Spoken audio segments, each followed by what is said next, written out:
안녕하세요. 김성길 목사와 함께하는 GTS 말씀 묵상 시간입니다. 오늘은 7번째 주간의 셋째 날 묵상입니다. 오늘 묵상의 주제는 숨겨진 비밀 찾기가 되겠습니다. 우리가 살아가는 세상에는 드러난 것보다는 감추어진 것이 많고 알고 있는 것보다는 모르는 것이 더 많습니다. 오늘보다 더 발전할 수 있는 방법들이 더 많이 숨겨져 있고요.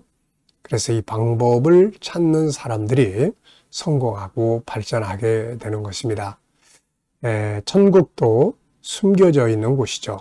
그래서 더 깊이 연구하고 또 찾아야 천국도 더 깊은 은혜를 발견하게 됩니다. 예수님도 비밀이라고 바울은 소개를 합니다. 그래서 우리가 예수님에 대해서도 항상 더 많이 질문하고 또 깊이 생각하고 또 숨겨져 있는 주님의 모습을 우리가 찾아낼 때 주님과 더 좋은 친밀감을 갖게 되는 거죠. 또 내 비즈니스에서도 마찬가지입니다. 우리가 하는 비즈니스도 더 좋은 방법들이 많이 숨겨져 있습니다. 같은 음식을 만들어도 그 숨겨진 방법을 잘 찾아서 활용하는 사람들은 더욱더 성공하게 되는 거죠. 자, 이 숨겨진 것을 찾기 위해서는 좋은 질문들이 필요합니다. 질문을 많이 하면 숨겨져 있는 것들을 많이 찾아서 훨씬 더 나은 삶으로 나아갈 수가 있는 거죠. 문명의 발전이라고 하는 것은 바로 숨겨진 것들을 찾아낸 결과물이라고 할 수 있을 겁니다.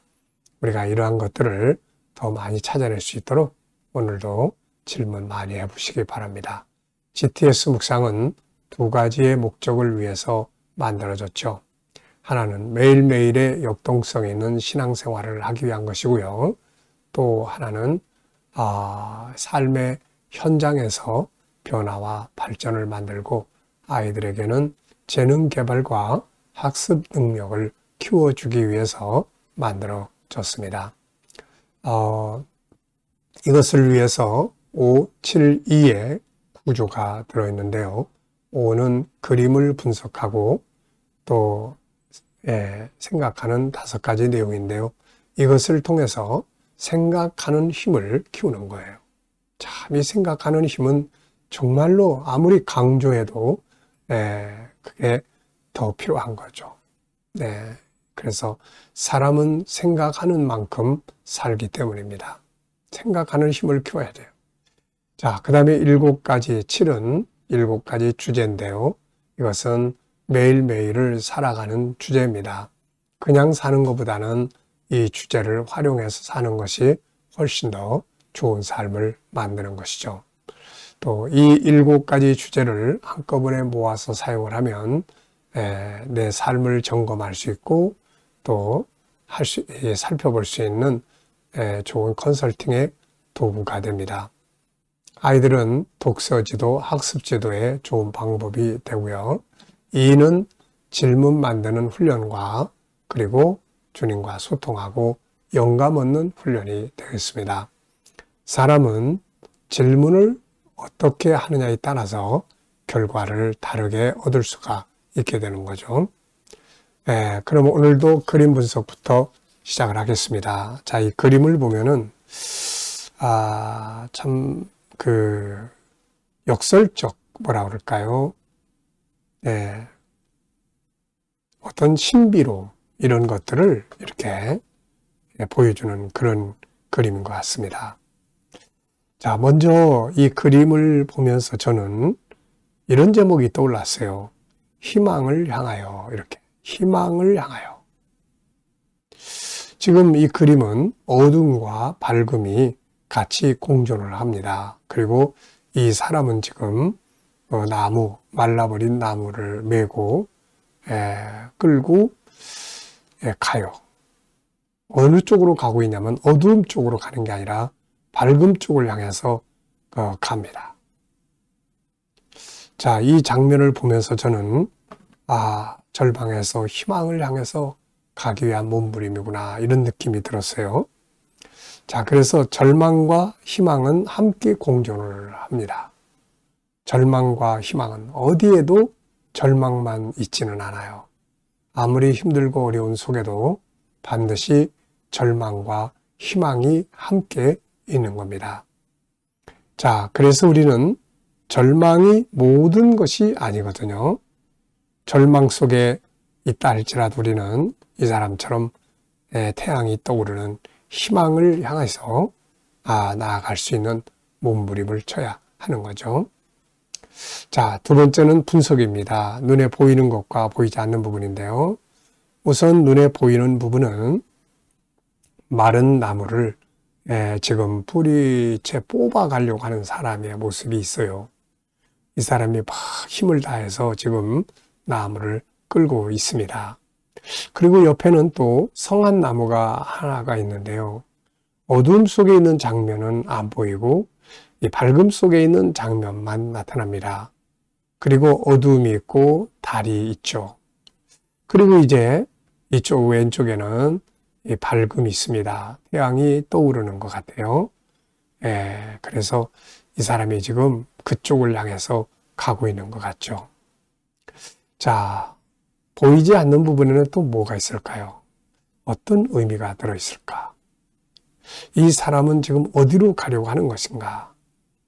밤과 낮의 특징은 무엇이며 어둠과 밝음의 특징은 무엇인가? 이런 것들을 좀 적어봤습니다. 세 번째는 그림에서 가장 중요한 것은 무엇인가요? 저는 두 가지를 적었는데요. 하나는 태양이 떠오르고 있다는 것, 그리고 희망을 향하여 이 사람이 나아가고 있다는 것. 네. 어두움은 힘든 것이고 또 어두움은 절망적인 것이라면 그러나 태양은 또 밝음, 희망적인 것이 되는 거죠. 우리는 항상 희망을 찾아가야 하죠. 자, 연상포 불립니다. 눈 감고요. 그림 한번 떠올려 보시죠. 먼저 두 면의 그림이 있어요. 한 장 속에 하나는 어두움, 하나는 태양이 떠오르는 밝음. 어둠 속에는 달이 있고요. 그리고 거기에 나무 한 그루가 있는데 반 쪽은 어두움 속에 있어서 안 보이고 있고 반은 태양이 떠오르는 밝음 때문에 보입니다. 한 사람이 말라버린 나무 한 그루를 끌고 가느라고 몸부림을 치고 있는 장면입니다. 네. 이 훈련을 많이 하시면 기억력이 아주 좋아집니다. 자, 이 그림과 관계된 성경 말씀을 또 한번 생각을 해보죠. 먼저 창세기 1장 1절 태초에 하나님이 천지를 창조하시니라. 하나님으로부터 시작이 됩니다. 하나님이 계시다는 것이 우리에겐 희망이죠. 창세기 3장 15절 여자의 후손. 인간이 범죄하여 타락하게 되었는데 바로 메시아가 세상에 오신다는 것이 희망이죠. 말라기 4장은 바로 메시아가 세상에 오셔서 태양과 같이 빛나게 될 것임을 말씀하고 있고 요한복음 1장은 예수 그리스도께서 빛으로 세상에 오셨음을 말씀하고 있습니다. 그리고 요한계시록 21장 22장은 우리가 꿈꾸는 천국이 임하는 장면이죠. 바로 천국이 임한다는 것. 인류의 역사가 인간들의 손에만 있다면 결국 파멸로 끝나게 될 겁니다.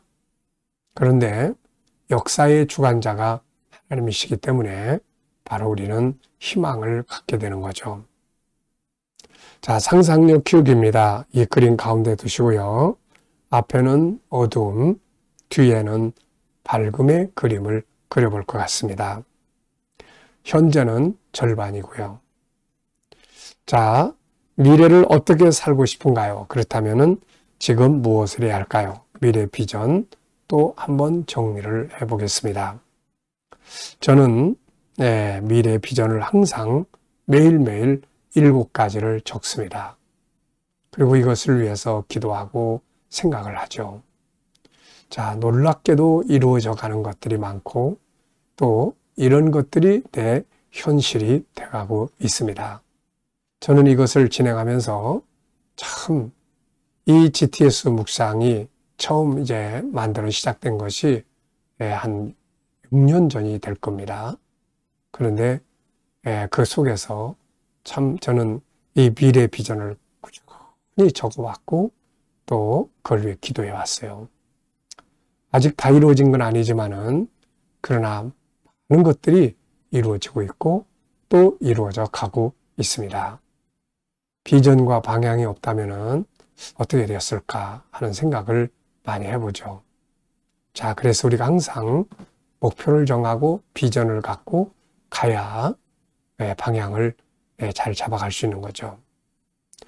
자, 아이들과 묵상하시는 분들은 이 그림을 보시면서 또 아이들과 수학 공식의 주제 하나쯤 또 이야기 나눠보십시오. 도형, 각도, 측정, 수와 연산, 규칙, 그리고 자료와 그래프가 있죠. 자, 본문 읽어보겠습니다. 데살로니가후서 1장 1절로 5절입니다. 구조는 2, 1이고요. 바울과 실로아노와 디모데는 하나님 우리 아버지와 주 예수 그리스도 안에 있는 데살로니가인의 교회에 편지하노니 하나님 아버지와 주 예수 그리스도로부터 은혜와 평강이 너희에게 있을지어다. 형제들아, 우리가 너희를 위하여 항상 하나님께 감사할지니 이것이 당연함은 너희의 믿음이 더욱 자라고 너희가 다 각기 서로 사랑함이 풍성함이니 그러므로 너희가 견디고 있는 모든 박해와 환난 중에서 너희 인내와 믿음으로 말미암아 하나님의 여러 교회에서 우리가 친히 자랑하노라. 이는 하나님의 공의로운 심판의 표요 너희로 하여금 하나님의 나라에 합당한 자로 여김을 받게 하려 함이니 그 나라를 위하여 너희가 또한 고난을 받느니라. 아멘. 감사한 거 적어보는 시간입니다. 자, 어제 하루 어떻게 보내셨나요? 감사한 거 또 생각해서 적어보시고요. 오늘 하루를 또 시작하면서 감사한 것 적어보십시오. 그리고 미래를 또 생각하시면서 감사하고 싶은 것들을 또 쭉 적어보시기 바랍니다. 저는 항상 이 미래 비전을 적을 때 일단은 미래 비전의 그 중요한 주제들을 쭉 적습니다. 그리고 에베소 3장 20절, 마태복음 21장 22절, 마가복음 10장 29절로 30절, 그리고 신명기 16장 15절 이 말씀들을 적어요. 그리고 성취하실 것을 감사 이렇게 적습니다. 믿음의 기도는 이루어진다고 그러죠. 마태복음 21장 22절에 너희가 믿고 구하는 것은 다 이루어지리라고 말씀하셨어요. 우리는 이 믿음을 가지고 비전을 만들고 또 가야 될 길을 만들어서 가야 하는 것이죠. 1번입니다. 본문을 보면서 오늘 느끼는 것은 무엇인가요? 저는 그리스도 안에 있다는 말이 참 좋습니다. 데살로니가 교인들이 그리스도 안에 있다고 하는 것. 사도 바울은 그들이 그리스도 안에 있다는 사실에 대해서 칭찬하고 있습니다. 참 중요하죠. 두 번째는 그들이 바울이 하나님 앞에 기도할 때마다 감사의 기도를 드렸는데요. 그 이유는 바로 더욱 자라는 믿음을 가지고 있었기 때문에요. 뭐든지 다 성장을 해야 합니다. 신앙도 성장을 해야 되죠. 세 번째는 풍성한 사랑을 가지고 있었고요. 네 번째는 자랑할 만한 교회였습니다. 자랑할 만한. 우리가 누군가를 어디에 가서 자랑할 수 있다는 것 참 좋은 거 아닙니까 이게? 이 데살로니가 성도들은 자랑할 수 있는 그런 많은 장점들을 가지고 있었어요. 우리도 이렇게 내 좋은 장점들을 잘 발휘하고 개발해서 사람들에게 자랑할 수 있는 자랑거리를 많이 만드는 거. 물론 자랑이 때로는 쓸데없는 자랑도 있어요. 그래서 이런 건 교만입니다. 그래서 이런 건 조심하지만 정말 하나님 앞에서 다른 성도들에게 모범이 될 수 있는 소중한 모습들은 정말 자랑을 통해서 더 많은 사람들에게 좋은 교훈을 줄 수 있는 거죠. 자, 그리고 하나님 나라에 합당한 자로 산다는 것, 이런 부분이 아주 귀한 것 같습니다. 자, 두 번째는 바울이 자랑할 데살로니가 교회를 위해 기도할 때마다 감사한 이유는 무엇인가요? 자, 하나는 그들의 믿음이 자라고 있기 때문이고 풍성한 사랑을 가지고 행동하기 때문이고 어려움 속에서도 인내하기 때문입니다. 그리고 결국 하나님의 나라에 합당한 자로 만들어지고 있기 때문에 바울은 그 점을 생각을 해서 감사하다고 이야기를 한 것 같습니다. 세 번째입니다. 하나님 나라를 위하여 받아야 될 것은 무엇인가요? 어떻게 보면 신앙은 은혜와 복을 받는 것입니다. 그러나 한편에서는 은혜와 복을 누리기 위해서는 고난과 시련도 있게 되는 거죠. 하나님의 나라의 영광에 들어가기 위해서는 믿음을 지키기 위한 고난, 사명을 감당하기 위한 고난, 말씀대로 살아가기 위한 고난들이 반드시 있게 마련입니다.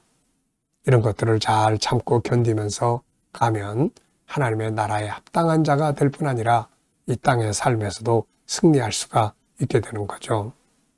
네 번째는 본문에서 우리의 삶을 성공하게 해주는 성품은 무엇인가요? 자, 여기는 성품이 참 많습니다. 우리 인생을 성공하게 만들고 실패하게 만드는 데는 이 성품이 많이 작용을 합니다. 실패는 실패하는 성품 때문에 오는 것이고 성공하는 사람은 성공하는 성품 때문에 오게 되는 것이에요.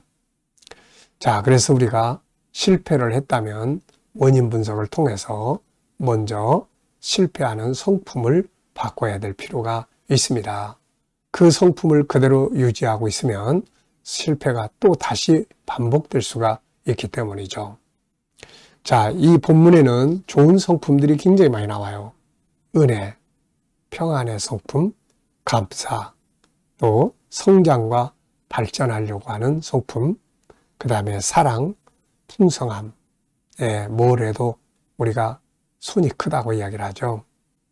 뭔가 풍성함, 큰 비전, 큰 믿음, 큰 사랑 이런 것들이죠. 견디는 성품, 인내, 믿음, 또 공의와 정의, 또 목표의식, 책임감, 그리고 천국지향적인 성품. 자, 이런 성품들은 우리의 삶을 아름답게 만들고 뭔가를 발전하게 만들어주는 성품들이에요. 자, 여러분들도 본문을 보시면서 내 인생에 유익이 될 수 있는 성품들을 한번 쭉 살펴보시고 나는 어떤 성품을 가지고 살아가고 있는지 한번 점검을 해보시죠. 자, 2절에서 질문 만들기입니다. 하나님 아버지와 주 예수 그리스도로부터 은혜와 평강이 너희에게 있을지어다. 아멘. 자, 저는 질문을 이렇게 만들어 봤어요. 하나님으로부터 오는 은혜란 무엇인가? 자, 저는 생명, 구원, 성령, 말씀, 천국, 삶의 복, 이런 것들이 바로 주님으로부터 주어지는 은혜라고 생각을 합니다. 생명, 구원, 성령, 말씀, 천국, 삶의 복. 네. 두 번째는 개인 질문인데요. 나의 업무나 공부에 대해 질문하는 거예요. 자, 저는 항상 이 내용을 다룰 때는 업무 잘하는 방법은 무엇인가? 그리고 네 가지 이야기를 하죠. 열정, 감사, 전문가 되기, 비전 만들기예요. 전문가란 지식의 이론에 밝아야 하고 경험을 통해서 또 그런 다양한 임상의 경험들을 많이 갖는 게 중요하고 그 다음에는 응용할 줄 아는 능력을 가진 사람이죠. 이런 사람을 우리는 전문가라고 말합니다. 자, 이 시간은 주님과 소통하고 영감 얻는 시간이 되겠습니다.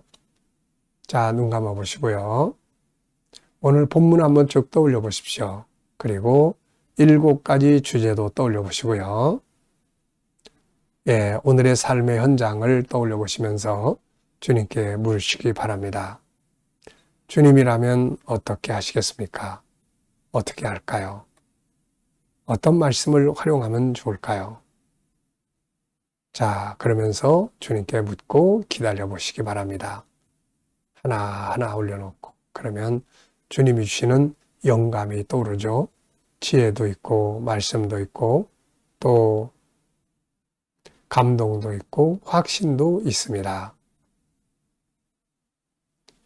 자, 이 영감을 가지고 살아야 승리할 수 있죠. 오늘도 주님 주시는 영감을 가지고 좋은 하루 되시기 바랍니다. 기도하고 마치겠습니다. 주님 감사합니다. 오늘도 묵상에 함께하는 모든 사람들의 가정, 직장, 사업장마다 형통하게 하시고 치료받는 교우들에게는 치유의 능력이 함께 역사하셔서 모든 질병에서 벗어나게 하시고 어려운 문제를 안고 기도하는 성도들은 감당할 힘을 주시며 합력하여 선을 이루게 하여 주옵소서. 오늘도 이 나라와 민족을 지켜 보호해 주시고 이 나라가 거룩한 땅, 선교하는 땅이 되며 지도자들은 지혜를 가지고 이 나라를 잘 다스려 가게 하시고 세계 곳곳에서 복음을 위해 수고하시는 선교사님들에게 함께해 주시고 KDM 훈련을 통해서 천국 복음이 더욱더 많은 나라에 전파되게 하시며 GTS 묵상이 더욱 많은 이들에게 보급되고 다음 세대를 양육하는 일에 귀하게 사용되게 하여 주옵소서. 감사하며 예수님의 이름으로 기도하옵나이다. 아멘.